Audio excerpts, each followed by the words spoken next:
Tahu nggak kenapa dia bisa jualan? Kenapa tuh kok? Sebelum dia jaga pameran, dia doa dulu loh. Jadi nggak bisa kita bilang, oh si ini berhasil, si ini enggak. No, berhasil menurut apa dulu? Artinya di pekerjaan kita juga nggak bisa hanya berdoa, hanya menyerahkan sama Tuhan, no. Tapi kita juga harus melakukan bagian kita. Bagaimana pandangan Koko terhadap orang yang nyari duit dalam Tuhan?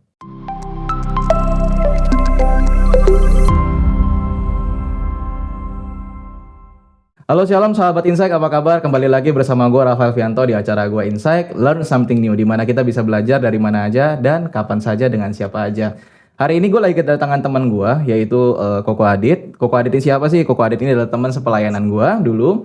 Dan gue sangat respect kepada beliau karena dia mengajarkan anak muda itu untuk menjadi hebat dan luar biasa itu benar-benar real gitu ilmunya. Nah, apa yang mau kita bahas hari ini? Kita langsung cek aja. Halo Ko Adit, apa kabar Ko Adit? Halo Vian, Shalom. Iya, suatu kehormatan Koko bisa datang ke sini ya. Yes, sama-sama. Seneng banget. Iya, Ko Adit mungkin boleh kenalan dulu karena mungkin beberapa teman dari kita belum ada yang kenal sama Koko nih. Kalau yang dari paroki sendiri mungkin sudah kenal ya sama kita ya, tapi mungkin boleh dibantu perkenalan Koko dari mana? Oke, teman-teman semua salam kenal. Perkenalkan nama gua Go Aditya. Boleh panggil Go, boleh panggil Aditya, apapun itu. Oh iya. Mungkin seumuran lah sama Vian ya. Enggak kok. Bisa. Iya, iya, Oke, iya. oke. Koko sekarang bekerja di bidang apa dan pelayanan di bidang apa nih, Kok? Yes, sekarang sehari-hari kerja sebagai seorang profesional, kerja di bidang properti sebagai real estate property agent. Oh, oke. Property agent, selain itu juga pelayanan bertumbuh di sama ya, kita dulu satu Iya. persekutuan doa sebelum Vian merit tentunya. Kita di PD Stefanus di Gereja Kristoforus Grogol. Oke. Sekarang ini melayani di sana sebagai pendamping teman-teman di sana. Selain itu juga pewarta pengajar Oh, pewarta pengajar. dari YCCR Jakarta. YCCR Jakarta. Oke. Kepemudaan BPK PKK KAJ.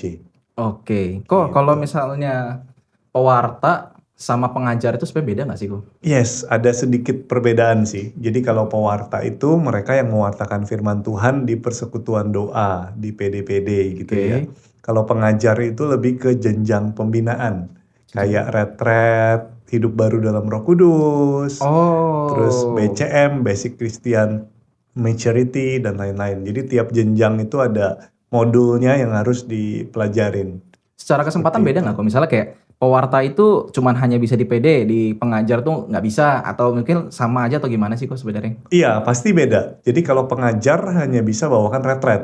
Oh, Jadi terbatas. betul. Jadi kalau dia pengajar RHDR atau retret hidup baru dalam Roh Kudus, ya dia hanya mengajar RHDR. Kalau pewarta, nah pewarta juga nggak bisa ngajar retret. Oh, nggak bisa? Nggak bisa. Pewarta hanya bisa mewartakan firman Tuhan di persekutuan doa. Oh iya. Karena sekolahnya beda, training course-nya berbeda, gitu. Kalau misalnya, tapi kan beberapa ada tuh kalau retret yang diisi sama pewarta juga di beberapa sesi khususnya gitu ibaratnya. Ada yang dia merangkap dua-duanya. Oh, Jadi dia juga pewarta, dia juga pengajar. Banyak bahkan yang seperti itu. Apalagi teman-teman yang senior-senior ya. Iya. Jadi Koko Cici kita tuh banyak yang orang-orang lama, mereka serba bisa lah ibarat kata begitu. Tapi itu belajarnya beda ya Kok ya? Beda. Masing-masing jenjang aja tuh mesti training course sendiri. Jadi misalkan RHDR itu ada TC-nya sendiri. Kalau BCM, Basic Christian Maturity, itu ada TC-nya sendiri. Permuritan ada TC-nya lagi. Jadi mereka memang harus ngambil sertifikat khusus untuk hal itu gitu. Betul. Dan harus mengajar sesuai dengan modul itu. Kalau pengajar.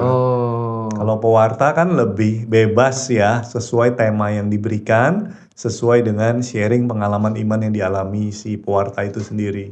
Tapi tentunya harus sesuai dengan dogma gereja ya Kok ya? Betul. Makanya pewarta sendiri juga banyak yang ter-encourage untuk lebih dalam lagi kan. Iya benar. Belajar di KPKS, kursus pendalaman kitab suci di paroki-paroki, dan lain sebagainya. Oke, thank you Kok. Gitu, Vian. Nah Kok, selama ini kan gue memandang Koko ini sebagai eksekutif muda ya. Amin. Ya, dan gue sangat tertarik ketika melihat work life balance. Kalau bahasa anak sekarang tuh work life balance gitu ya. Jadi pelayanannya mantap gitu ibaratnya. Maksudnya ada waktunya lah ibaratnya. Ada waktu, ada ruang untuk pelayanannya, tapi juga ada waktu ruang untuk pekerjaannya. Dan terbukti ibaratnya kita bisa melihat Koko adalah sebagai salah satu contoh, bukan satu-satunya contoh ibaratnya ya. Salah satu contoh dari teman-teman kita yang pelayanan juga iya, sukses juga iya ibaratnya. Nah, pengen tahu kok gimana sih sebenarnya kita harus jadi anak Tuhan tuh ngejar dunia, ngejar Tuhan tuh gimana work life balance-nya itu kok gimana? Amin, amin. Kalau seandainya didoain seperti itu ya. Satu hal yang pasti Vian dan teman-teman semua ya, gua diingatkan tentang evangelization in the marketplace. Jadi bukan evangelisasi atau pewartaan di Tokopedia atau di Shopee gitu bukan ya. Tapi marketplace ini artinya di bidang kita masing-masing. Jadi kalau seandainya kita bekerja sebagai seorang profesional, bagaimana kita bisa membawa terang Tuhan di pekerjaan kita? Kalau kita sebagai seorang ibu rumah tangga, gimana kita bisa membawa terang atau kasih Tuhan sebagai seorang ibu rumah tangga? Jadi benar-benar mewartakan bukan cuma justru ketika pelayanan, tetapi melalui hidup kita sehari-hari. Nah, itulah yang menguatkan gua untuk mau berjuang, sampai saat ini masih berjuang gitu ya. Dua-duanya. Jadi bagaimana justru di pekerjaan kita menjadi terang Tuhan. Di pelayanan kita juga menjadi terang Tuhan. Nah, ini kayaknya asik nih kalau dilebarin. Gimana caranya menjadi terang dalam pekerjaan? Kan ibaratnya ya kita kerja ya sama-sama berbuat baik, ibaratnya punya integritas lah. Tapi apa yang membedakan kita kalau pelayanan dalam pekerjaan itu seperti apa gitu ibaratnya? Pelayanan dalam pekerjaan itu sesimpel kita melakukan yang terbaik yang kita bisa lakukan. Becoming excellence. Menjadi terang yang benar-benar berdampak. Itu satu dulu. Berusaha melakukan yang terbaik yang bisa kita lakukan. Walaupun tentunya nggak semua hal ya. Ada hal-hal yang bisa kita lakukan. Ada hal-hal yang kita nggak bisa kita lakukan, kita serahkan sama Tuhan. Makanya gue sangat senang sama satu quotes gitu. Apa tuh kok? Do what you can do and God will do what we cannot do. Dulu gue suka banget sama quote itu. Tapi belakangan ini agak sedikit gue ubah. Apa tuh kok? Agak sedikit gue modif sedikit. Apa tuh kok? Do what you have to do. And God will do what we cannot do. Perbedaannya di have to do. Bukan can. Kalau can itu bisa iya, bisa enggak. Kalau have to do, itu kita harus lakukan. Jadi artinya di pekerjaan kita juga nggak bisa hanya berdoa, hanya menyerahkan sama Tuhan, no. Tapi kita juga harus melakukan bagian kita. Melakukan, katakan iman tanpa perbuatan adalah mati. Ada perbuatan, ada iman yang aktif yang harus kita lakukan. Contoh misalkan, gue lagi nggak jualan-jualan nih, kebetulan kan pekerjaan gue di bidang penjualan gitu kan. Memang penjualan itu faktornya banyak. Kadang kita setengah mati nawarin, nggak dapet deal. Tapi nggak nawarin, tiba-tiba dateng deal seakan-akan dari Tuhan. Ini bisa sedikit menjebak nih dalam tanda kutip. Kenapa? Karena terlalu pasrah juga nggak baik. Pasrah beda sama berserah.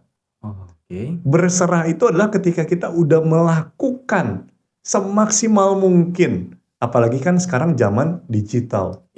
Cara kerja udah beda. Kerja keras aja nggak cukup. Harus kerja pintar juga. Tapi banyak anak muda yang sekarang cenderung udahlah gue mau work smart aja. Nggak mau hard lupa. work. Nah, lupa basicnya kita harus kerja keras juga gitu loh. Jadi itu yang paling simpel, gimana di pekerjaan kita kerja, benar-benar kerja sampai akhirnya orang lain bisa lihat. Oh ternyata dia bekerja dengan sangat baik, ternyata dia berdoa dengan sangat baik, oh ternyata dia adalah pengikut Kristus. Ini keren nih kok. Gue punya satu pengalaman cerita ya, ketika awal pertama kali baru gabung di properti. Masih pemula, newbie lah gitu ya. Bayi merah ya. Iya, masih pipinya kemerah-merahan gitu. Jadi ketika itu gue jaga pameran bro. Kenapa gue jaga pameran? Karena nggak ada yang mau jaga pameran. Hari biasa gitu kan. Nah, ketika itu gue jaga pameran hari biasa di mall. Biasanya orang prefernya kalau jaga pameran hari Sabtu Minggu, weekend, ya. Sabtu Minggu. Tapi Sabtu Minggu ketika itu ada retret Oke, di PD. Bingung kan? bingung. Ya udahlah hari biasa jaga. Sebelum jaga pameran, gue ke belakang booth. Oke. Gue ngumpet, gue doa dulu nih. Buat tanda salib, berdoa. Tuhan kalau boleh satu aja Tuhan. Bercanda gitu kan Iya, dalam iya, tanda iya. kutip. Hati-hati dengan doa. Iya. Hati-hati dengan kata-katamu gitu kan. Karena kata-kata adalah doa. Apa yang terjadi?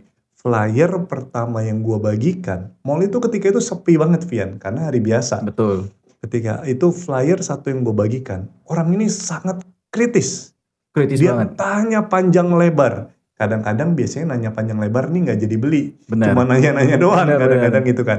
Tapi setelah 1 jam, 1,5 jam dia tanya. Tiba-tiba gue dapet hikmat. Udah daripada gue capek-capek jelasin, gue kenalin aja sama marketing directornya. Yang lagi datang, lagi nganggur karena hari biasa. Iya. Mereka ngobrol, tahu nggak apa yang terjadi? Apa tuh? Tiba-tiba gue dipanggil dan singkat cerita deal. Wah, Terjadi puji penjualan. Tuhan. Di situ bukan cuma masalah hasilnya, tapi ada satu temen yang ngelihat gua nulis apa istilahnya SPK ya, Iya, iya, iya. atau agreement form Iya. gitu kan. Ada temen yang ngomong begini, lu tahu nggak kenapa dia rajin, kenapa dia berhasil? Oke. Ada kan yang bilang, wah hebat nih masih muda, dateng hari biasa langsung jualan. Lalu kemudian yang senior bilang begini, tahu nggak kenapa dia bisa jualan? Kenapa tuh kok? Sebelum dia jaga pameran, dia doa dulu loh. Orang itu ngomong, gue kan cuma denger dari Iya, jauh iya. kan. Di situ gue kaget, gue merinding. Kenapa? Karena gue doa bukan untuk menunjukkan identitas sebagai seorang Kristen. Doanya aja gue di belakang booth, berharap nggak ada yang ngeliat gitu kan. Iya. Tapi ternyata apa yang kita perbuat itu dilihat sama orang.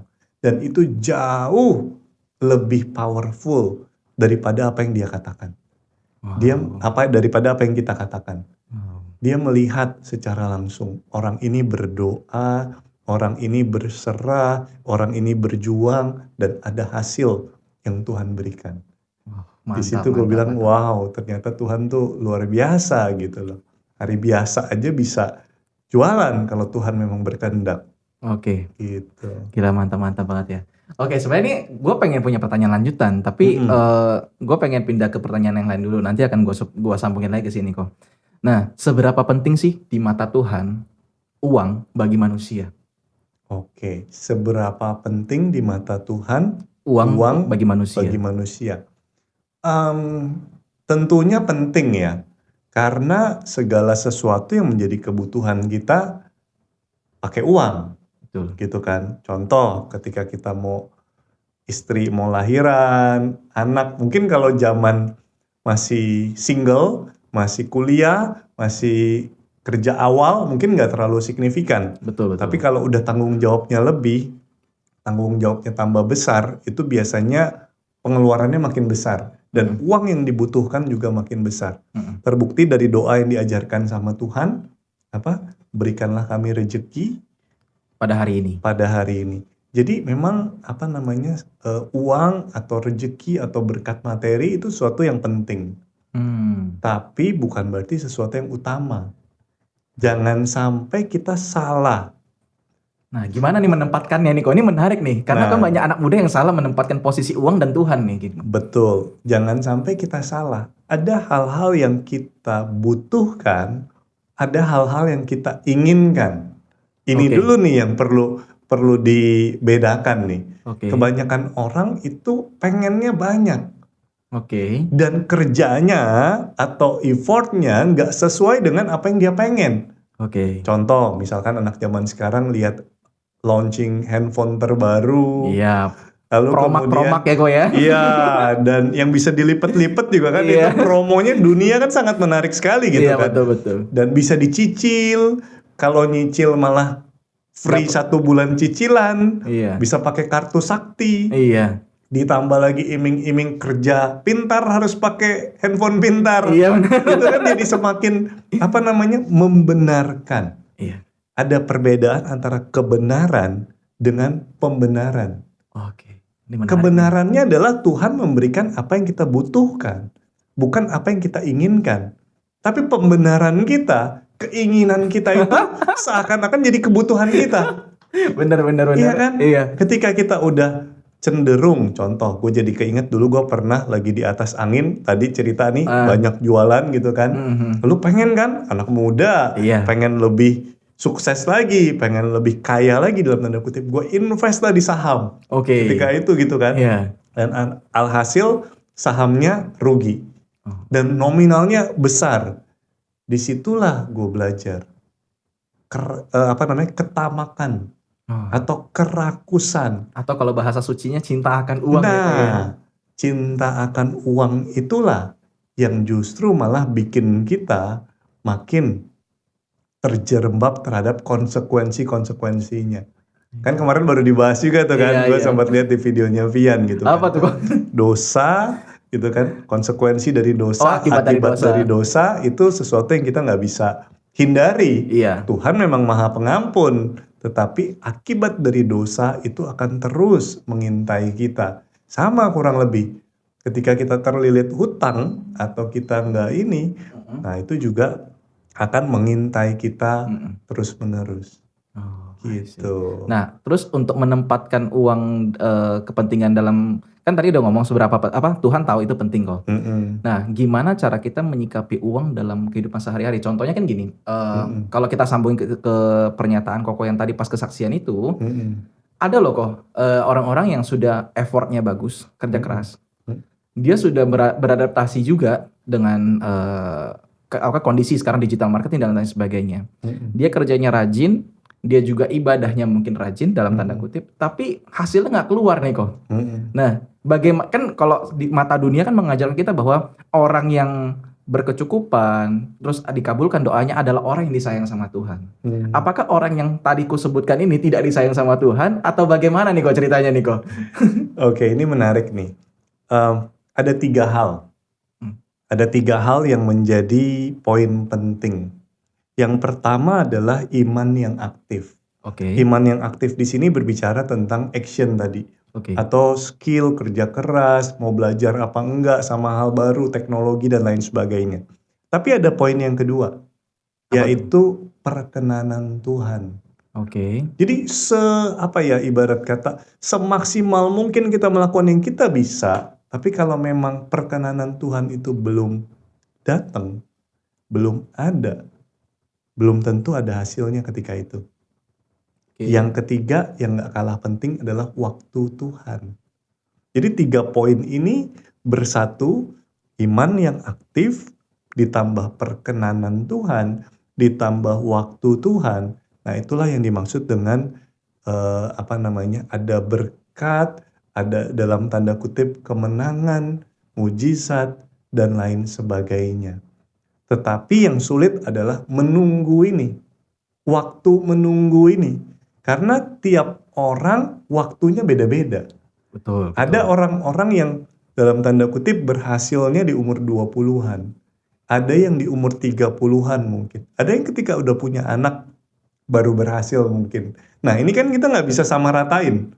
Dunia mengajarkan kita untuk membanding-bandingkan diri kita dengan orang lain. Apalagi dengan adanya sosmed. Iya betul kok, betul. Jadi sesuatu yang gampang dibandingkan adalah sesuatu yang kelihatan. Iya. Tapi kan ada hal-hal yang gak kelihatan. Yang ditampilkan hanyalah yang baik-baik aja. Tapi di balik itu pasti ada pengorbanan dia. Bisa jadi kesehatan, bisa jadi waktu sama keluarga, bisa jadi waktu sama anak, dan lain sebagainya. Jadi gak bisa kita bilang, oh si ini berhasil, si ini enggak. No, berhasil menurut apa dulu. Kan gitu. Iya betul. Dan juga caranya Tuhan juga beda-beda. Ada yang, mungkin dia memang belum berhasil di bidang ini. Tapi belum tentu dia gak berhasil di bidang yang lain. Ada kalanya Tuhan ubahkan. Di masa-masa menunggu ini, Tuhan bukan mau mengubah hasilnya, tapi Tuhan mau mengubah dirinya. Diri kita yang diubahkan sama Tuhan. Gitu loh. Iya. Gue dari tadi sebenarnya ada terpikir satu pertanyaan. Oh iya, akhirnya kena nih. Aduh, Hmm. semacam memori jangka pendek nih Ah, umur kayaknya. heeh. Kok kalau dari pernyataan-pernyataan tadi Koko, semua apa yang Koko omongin, Hmm. sebenarnya ini juga jatuh ke dalam permenungan gue sendiri sih. Kalau kita harus berusaha untuk kaya, lepas dari kekayaan itu penting apa enggak ya, kita lagi nggak Hmm. bahas itu. Hmm. Kalau untuk kaya kita harus berusaha mati-matian, artinya bisakah dikonklusi bahwa Tuhan tuh sebenarnya nggak ikut campur tangan loh terhadap kekayaan yang mau lu bangun. Kekayaan itu adalah hasil dari kerja keras lu. Dan Tuhan tuh kayak cuman, oh ya dulu udah kerja keras, ya udah gue centang. Ataukah memang ada faktor apa sih kok yang membuat orang tuh yang membedakan, ini lo kaya, oh ini lo enggak, oh ini lo gini. Ah, itu apa yang membedakan sih kok? Kalau buat orang dunia mungkin seakan-akan seperti itu, Vian. Oke. Karena banyak juga kok orang yang nggak kenal Tuhan, tapi dia bekerja keras, bekerja pintar, dan bukan cuma bekerja pintar, bekerja agak sedikit abu-abu dan hasilnya nyata. Nyata benar. Ada juga kan gitu Ada. loh. Tetapi pertanyaannya adalah dengan hasil yang ada, jadi berkat nggak? Ada damai nggak di sana? Karena kalau kita mau bicara tentang uang, uang itu ya gimana ya? Maksudnya ada level tertentu kebutuhan kita, tapi lebih daripada itu, bagaimana kita bisa menjadi berkat buat yang lain melalui setiap uang yang kita punya. Gue sih belum sampai tahap itu Iya, iya, gitu iya, ya. iya, oke. Tetapi gue jadi termenungi dengan begitu banyak orang-orang kaya di luaran sana yang mereka justru tetap melakukan yang terbaik untuk menjadi berkat buat orang lain. Ada satu orang pengusaha sukses, Katolik, pelayanannya oke, dan dia bangun panti asuhan Hmm. di daerah timur. Oh, yes, yes, yes. Jadi apa ya, terlalu sempit bagi kita hanya untuk mengkotak-kotakan kesuksesan dengan kekayaan yang terlihat untuk diri kita. Tapi kalau untuk yang lain gitu kan, itu wah luar biasa sih. Oke, berarti kalau kembali ke pertanyaan awal, sebenarnya Tuhan ikut campur tangan nggak sih konklusinya kok sebenarnya? Ada, ikut campur tangan. Contoh ilustrasi analogi kok, coba. Ada nggak yang kok bisa share? Kayak ini loh kalau bedanya orang yang mengejar kekayaan dengan campur tangan Tuhan, ini loh yang orang mengejar kekayaan tanpa campur tangan Tuhan gitu. Ada nggak kayak gitu kok? Oh, mungkin nggak tahu ya ini bisa menggambarkan apa enggak. Tapi satu ayat yang sangat menguatkan gua adalah Matius 6 ayat 33. Ah, Tapi carilah dahulu kerajaan Allah dan kebenarannya, maka semuanya akan ditambahkan kepadamu. Jadi di sini fokusnya, prioritasnya adalah kebenaran dari Tuhan itu sendiri. Jadi eh, kalau kita ikut camp sukses sejati Katolik gitu ya, gua kebetulan kan juga pernah ikut. Di situ diceritakan bagaimana orang-orang yang awalnya terlibat dalam pekerjaan atau bisnis yang abu-abu Oke, paham. karena kondisi memaksa Iya. gitu kan. Tetapi karena prinsip-prinsip dari sukses sejati Katolik yang membuat kita jadi apa ya, menerapkan prinsip-prinsip glory itu, mungkin sesaat menurun omsetnya. Tetapi Tuhan gantikan, Tuhan ubahkan atau Tuhan kirimkan klien-klien yang bisa sejalan dengan value-value itu. Kalau buat gua sendiri pribadi gitu ya, kadang-kadang gue ini cukup ekstrim. Oh, oke. Jadi kalau lagi di kantor atau lagi janji klien, ya kalau memang di gereja, gue kan bilang lagi di gereja. Misalkan diajak ketemuan, oh Pak sorry saya nggak bisa besok, saya pas lagi ada acara gereja. Gitu kan. Ini memang agak apa ya, ada yang setuju dan ada yang enggak dengan hal seperti ini. Karena belum tentu klien kita pengikut Kristus gitu kan. Iya. Tapi anehnya, sekarang ini belakangan ternyata Tuhan kirimkan klien-klien yang malah Satu value sama satu kok. value, satu frekuensi. Jadi mereka juga Katolik, mereka juga Kristen gitu kan, pengikut Tuhan. Dan ketika kita ngomong jadi lebih enak. Iya. Dari awal jadi belak-belakan, nyambung dan lain Dunianya sebagainya. sama ibaratnya. Dunianya sama, walaupun kita nggak mengkotak-kotakan ya, kita layani atau kita lakukan yang terbaik ke semua klien, Betul, nggak betul. memandang agama, suku dan lain sebagainya. Tapi entah kenapa ketika kita punya satu value yang benar, satu value yang kita pegang, Tuhan akan kirimkan sih. gitu. Oke, sekarang gue pengen nanya pandangan Koko sih. Mhm, Kan nggak banyak nih, anak muda, bukan nggak banyak, tapi banyak juga anak muda yang kayak udah terlalu excited sama dunia. mhm, Dia kayak ngerasa, kayaknya bukan jalan gua deh nyari duit di dunia. Mending gua oh full iya, timer aja lah. Gua nggak oke, apa-apa dapat duit dikit, tapi yang penting gua kerjanya untuk Tuhan nih. Gua mau full oke, timer. Itu satu. Yang kedua adalah itu kan udah menjurus ke arah cari duit dalam Tuhan, ya. oke, Nah, bagaimana pandangan Koko terhadap orang yang nyari duit dalam Tuhan? Menurut Koko gimana?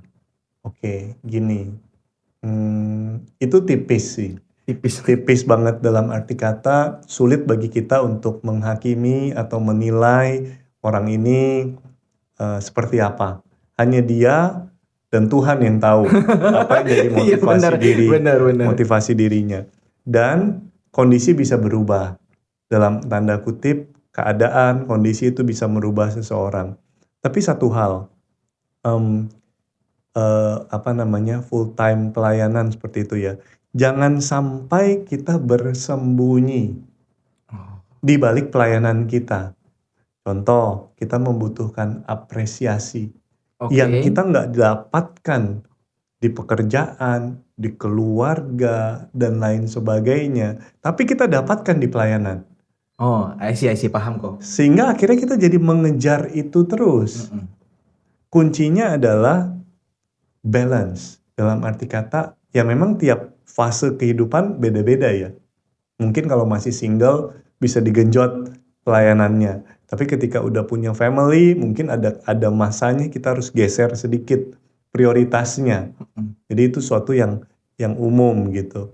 Tapi balik lagi ke sana cuma kita yang tahu. Diri kita yang tahu. Dan itu bisa jadi salah satu cara untuk membentuk kita. Awalnya mungkin kita salah dulu. Salah langkah Salah dulu. langkah, salah motivasi gitu ya, Salah men. motivasi dulu. Lalu kemudian ada trigger. Ada pemicu yang bikin kita bergejolak. Oke. Kalau hati kita bergejolak, di situ ada Roh Kudus Oh, yang mungkin gitu. menguatkan, yang mungkin menegur kita. Kita udah mulai salah arah nih, kita udah mulai salah motivasi nih. Pertanyaannya kita mau nggak berubah? Mau nggak balik lagi ke itu? Nah, tapi gue bukan tipe yang anti dengan dalam tanda kutip jualan di gereja. Oke. Jualan dalam arti kata gini, kalau seandainya kita benar-benar berdampak di pekerjaan kita nggak perlu tutup-tutupi toh di pelayanan. Ada begitu banyak orang yang berhasil di marketplace dan kemudian diundang ke gereja karena keberhasilan dia Oke. gitu. Dan akhirnya keberhasilan dia itu menginspirasi orang-orang lain di gereja untuk bisa ikut seperti caranya dia atau keberhasilannya dia. Nah, dari situ bukan tidak mungkin ada potensial klien, Oh, I ada see. potensial orderan atau apapun itu gitu. Tapi sekali lagi bukan disengaja ya. Iya, iya, Bukan iya. kita mau pelayanan mengejar Iya, itu. iya, Nah, iya. itu akan jadi sesuatu yang salah atau Tipis kayak tadi aku ya. tipis atau misleading gitu. Hmm. Gue udah mau kejar nih karena gue mau prospek si ini Oh, iya, iya, iya. misalkan begitu kan. Tapi kalau seandainya kita di sana lalu kemudian ditanya kerjaan kamu apa, dan ternyata kebetulan match kebutuhannya si orang ini dengan kita, itu nggak ada yang salah. Seperti itu kalau menurut gue, bro. Oh, berarti kalau misalnya kayak anggaplah gua hari ini jual ayam geprek ibaratnya, dan kebetulan gue punya ya teman gua ibaratnya cuman di gereja doang. Ibaratnya berarti kalau gua nawarin doang ibaratnya, teman-teman ada yang mau, gua mau buka PO ayam geprek nih, ada yang mau beli nggak gini segala macam, berarti itu sebenarnya nggak salah ya, Nggak Bro? masalah. Justru ya, anehnya kebanyakan orang gereja itu prefer beli sama orang sendiri. Kan Oh, sama-sama keluar duit. iya, Misalkan kita mau acara seminar, butuh makan toh. iya, Kalau ada kenalan sendiri, kenapa harus ini kenalan ke orang lain? iya, iya betul. Asalkan yang diorder itu memenuhi kebutuhan dari acara itu. Oh, jangan dipaksa-paksa butuh ya, Jangan men? dipaksa-paksa butuh, dan jangan kita menawarkan sampai orang lain risih. Ah iya benar, benar, Kan benar. gitu. Iya. Kalau cuma sekedar branding, ibarat kata kita pakai profile picture ayam geprek, Iya. orang yang kontak kita tahu kita jualan ayam geprek, kan nggak ada salahnya. Iya, iya, iya. Seperti itu. Ini mind blowing banget sih kok. Nah, Heeh. ini gue pengen nanya pendapat Koko nih. Ini bisa salah bisa benar karena ini ibaratnya pendapat Koko doang dan pendapat aku nih. Hmm. Eh kan banyak nih orang-orang yang kayak aku juga konten kreator rohani gitu ya. Dan dia memang benar-benar tulus sebenarnya mau pelayanan di bidang digital berarti kayak gini kan. Tapi nggak menutup kemungkinan memang semua orang kan butuh duit kok. Seperti yang Koko bilang tadi, kita semua butuh duit gitu ibaratnya. Dan di pandangan Tuhan, duit juga penting karena itu adalah alat yang mereka gunakan untuk memenuhi kebutuhan mereka gitu ibaratnya. Nah, kalau misalnya ada orang-orang seperti aku, langsung aku aja deh, langsung aku aja. Ada yang misalnya kayak, bro, gue lihat konten YouTube lu bagus walaupun di tentang rohani, gue mau minta endorse dong. Anggaplah nggak usah jauh-jauh, ini aja di endorse ibaratnya. Nah, itu salah nggak sih kok kalau misalnya sebelum pembukaan kita endorse ini gitu? Menurut Koko gimana kok? Boleh banget. Bukan masalah salah atau nggak salah, tapi boleh banget. Kalau menurut gua ya, boleh. Kenapa? Karena kan ini attention ekonomi. Sekarang ini ekonominya itu bergerak ke attention, digital. Ketika kita bisa memberikan viewers, share dan lain sebagainya, itu memberikan value buat orang yang mau menitipkan iklan. Nah, tugas kita adalah menseleksi barang tersebut, jasa tersebut bermanfaat nggak buat viewer kita. Jangan sampai dalam tanda kutip judi online misalnya, atau scam penipuan, atau pil pelangsing, yang mana bukannya bisa langsing malah bikin diare berhari-hari gitu kan. Tapi selama misalkan produknya juga bermanfaat, kasih value, menurut gua nggak ada salahnya. Dan bicara tentang attention viewer itu tinggi itu karena mereka mendapatkan manfaat toh. Karena iman mereka bertumbuh. Ada buahnya. Jadi nggak peduli mau ibarat kata pelayanan digital, pelayanan fisik di gereja, yang penting ada buahnya nggak. Ketika orang merasakan buah-buah yang positif, dampak yang baik, terus lakukan itu. Gitu. Mantap. Thank you kok. Ini sebelum tutup nih, pengen nanya sama Koko. Gimana kan tadi di awal banget gue bahas soal work-life balance. Gimana sih Koko membagi waktu antara pekerjaan, keluarga, sama saat teduh, sama pelayanan? Itu kan penting banget tuh kok. Harus balance. Nah, gimana cara Koko, sehari-hari Koko tuh gimana sih jadwalnya? Bisa di-share nggak gitu? Sampai saat ini juga masih juggling sih bro. Juggling artinya kan kadang jatuh, kadang ambil lagi, kadang pungut lagi dan lain sebagainya gitu. Yang pasti prioritas. Prioritas itu penting dan ada fasenya. Dalam hidup itu ada fase-fasenya.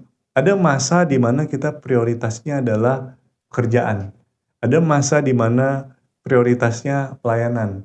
Maksudnya bukan pelayanan tanpa bekerja, tetapi mungkin agak titik beratnya ke sana dulu gitu, dan lain sebagainya gitu. Tapi yang pasti kita atur prioritas itu. Kadang-kadang nih ya blind spot juga. Kadang-kadang kita nggak ngerasa, kita butuh temen atau orang lain yang mengingatkan kita. Kayaknya lu udah terlalu bablas deh, kerja mulu nggak doa misalkan, atau lu doa mulu nggak kerja gitu kan. Kadang begitu. Nah itu kepekaan untuk mau ditegur. Itu juga penting sih, karena sulit zaman sekarang cari temen yang mau ngomong apa adanya, menegur. Itulah kita butuh teman seperjalanan kan. Bisa berupa pasangan, bisa berupa orang tua mungkin, atau orang-orang terdekat. Karena sangat gampang bagi kita untuk melayani Tuhan, mengangkat tangan ketika di luar sana. Tapi bagaimana di gereja, di keluarga, di orang terdekat, kita mengangkat tangan untuk cuci piring. Iya kan? Ngepel, mendengarkan ocehan yang itu lagi. Itu yang salah satu bentuk pelayanan yang sejati. Gitu. Oke. Thank you aku Adit ya udah hadir pada hari ini, dan gue pengen konklusi ke teman-teman semua, ringkasannya lah apa yang udah kita omongin. Yang poin pertama adalah seberapa penting sih uang bagi kita manusia dalam Tuhan. Tuhan pasti nganggapnya itu adalah penting karena hidup ini semua tentang ya uang ibaratnya. Kalau ya kita nggak bisa ngomong ya apa, gue setuju sama satu quotes ini. Uang bukan segalanya, tapi segala-galanya butuh uang. Kita Pampers butuh uang, contohnya kayak gue ya udah punya anak ya. Pampers butuh uang, susu anak butuh uang, dan bawa anak imunisasi juga butuh uang. Yes. Tapi yang paling penting adalah bedakan yang namanya keinginan dan kebutuhan. Karena tipis dan banyak orang terkecoh. Gitu ibaratnya. Dan yang kedua adalah kaya dan nggak kaya itu tidak menjadi sebuah ukuran kok atas berkat Tuhan. Benar nggak sih kok? Betul. Nah, setiap orang itu punya waktunya masing-masing dan porsi pelayanannya masing-masing. Ada yang diberikan kekayaan, tapi porsi pelayanannya adalah untuk orang-orang yang memang membutuhkan. Ada orang-orang yang memang sih dia sudah mati-matian, tapi memang Tuhan ibaratnya bukan hak ya, tapi memang bukan jalannya lu menjadi kaya, tapi cukup gua akan pelihara lu, tapi hidup lu pakai untuk bukan berbakti ya, tapi melayani banyak orang. Menurut gua sih bener gak sih kok kalimatnya bener ya? Iya. Ya. Dan yang terakhir adalah harus yang namanya balance. Kita harus menentukan prioritas antara Tuhan, pekerjaan, dan pelayanan. Bukan berarti kita menjadi pelarian ke ya udahlah gue cuma bisanya pelayanan, gue pelayanan aja lah full time. Nggak gitu juga teman-teman, tapi tanyakan kepada hati kita motivasi murninya apa. Yes. Menurut gue gitu sih. Ada yang mau tambahin nggak mungkin kok? Udah pas, udah mantap.